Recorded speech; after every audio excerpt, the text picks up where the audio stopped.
So I wanted to mention something when it comes to the Knights Templar and the Freemasons. First of all, if once the Catholic Church came in, just forget what the Knights Templar were.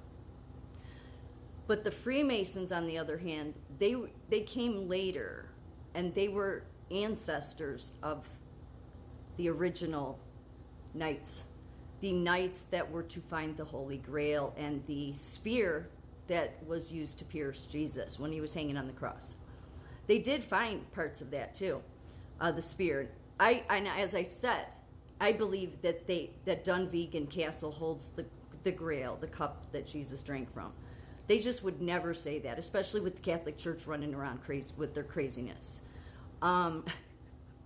Just really, it just wouldn't be a good idea, like given what they were probably seeing. But once everybody came in to just accept the Catholic Church, they're the first church, all their bullshit, then what you would have is a whole bunch of different Knight Templars, and that really just served Rome.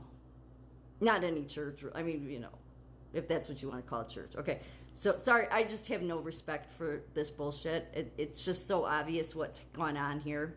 The Freemasons have said that the history books will have to revise themselves one day to show how the original Knights Templar that were in charge, and they were about upholding the Christian faith. Yeah, to the death. It was all about chivalry, honor, loyalty, not the kind of crap now. Because again, once you had the bad apples coming in of the Catholic Church, because everybody started accepting it. So then the Freemasons came later, and they were ancestors, and that's why the Freemasons have said they will have to revise their history, because there will be proof one day how they were ancestors. So the Knights Templar passed on to the Freemasons, who then brought it here. And what the Freemasons, their initial role was really just what the Knights was to uphold Christianity, even though they didn't, their lodges didn't say this is what you have to worship. They helped guide people without doing it a denomination. And yes, they just weren't telling people. They knew, in my belief, I would imagine, they knew that if it was somebody truly trying to raise, understand the Holy Spirit, or as people want to say, and I can't stand the term, raising in consciousness. I hate that term. I hate Christ consciousness. I think that crap's all bullshit. But the Holy Spirit, that's what they were trying to help them attain. But you can't give somebody a list and tell them to do, this is what, you can, sort of.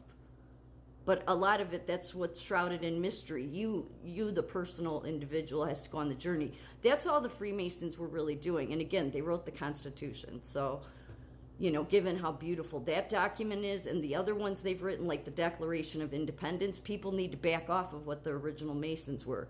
Now, that said, the Masons themselves have said, yeah, the lodges got off track. Because what they became was not about upholding, because their whole goals was to be sort of the gatekeepers, to make sure that, given what was seen, that the bad apples were doing, to make sure that Christianity was not destroyed. That's a noble cause.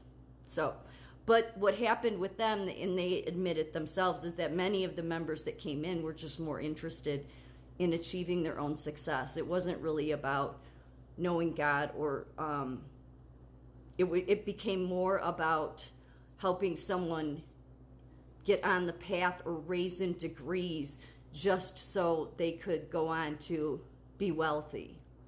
And that's where some Masons have said that they lost their way, because their initial goal was to be, and they obviously were when the Masons, our founders, came here, that was their initial goal. That's why when people say that our founders didn't believe in Jesus, that's absolutely not true. They did.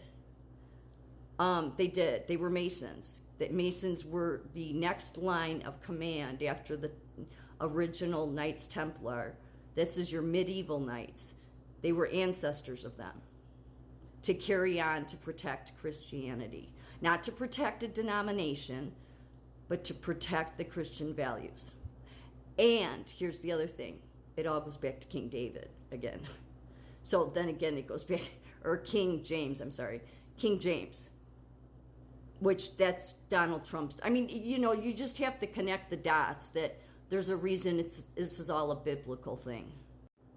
So this is just a little bit about the medieval Knights of the Grail. Again, you have to separate all the ones that came after the Roman Catholic Church came in. I would just go, these were the original honorable ones. Whatever came after that, I would say was under a different order, clearly. The medieval Knights of the Grail were known for their chivalry. They adhered to the code of conduct, emphasizing honor, loyalty, and purity of heart. Spiritual quest, their primary goal was to attain the Holy Grail, symbolizing their devotion to Christianity and their pursuit of spiritual enlightenment. They were skilled warriors, often depicted as expert jousters and fighters. Yeah, we've seen the movies, the medieval movies. Sir Galahad, considered the most perfect knight of all. Galahad was the son of Lancelot and Elaine, and his lineage was said to stretch back to King David. He was the chosen one to find the Grail and was equipped with the spear that pierced Jesus Christ and the sword of King David. And then this one, I guess, didn't turn out so well. Percival, another prominent knight. Percival was tasked with pursuing the Grail, but ultimately failed due to his own flaws and imperfections. So I think they did obtain the Grail. I just think that they likely were wise enough in their spirituality, in their relationship. I mean, because obviously if that's what their whole life was about, they knew God, they knew Jesus. I would imagine it's like, yeah, let's not announce that we have it. But we'll know in time, right? I would imagine we will. The Holy Lance, which was known as the Spear of Destiny, or the Holy Spear, is alleged to be the lance that pierced the side of Jesus as he hung on the cross during his crucifixion.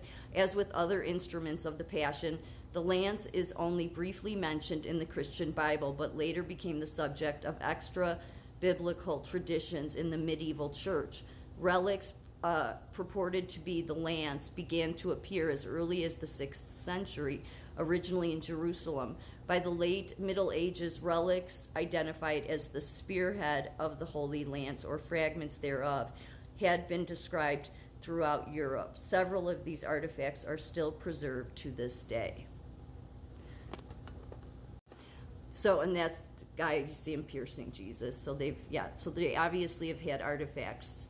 But obviously as the bad apples came in the Catholic Church, I mean, I know there's some people that like to argue that, well, no, it was bad after the Second Vatican or something. No, it just has always been. Otherwise, it would have been protected. God wouldn't let a church that he's supporting just have that kind of child abuse in it.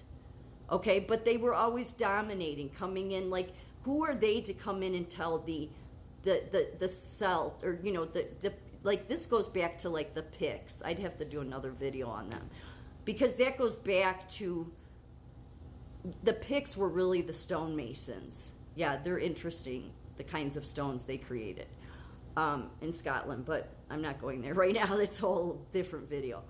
But they already had Christianity in Ireland and Scotland, and yet then they have this, these people in their flowy robes and hats, and they think they look like kings, and a lot of people were probably like, oh, they must know who Jesus is. No, you guys were on the right track to begin with. You should have just stayed there. Yeah, because look at what happened to your history, to everybody's history. But everybody was, they were just dominating and have been ever since. There was a point where many of these orders, they would have to go through the Vatican to see if the Vatican would allow them to have a constitution. So it's always been there. It's always been the same. I don't care what, if people want to stay in their delusion, then they can. I would rather know the truth, so that maybe one day we can actually live in the truth. I don't know about anybody else, but that's what I would really like. Hopefully we will have the evidence for that truth and history soon.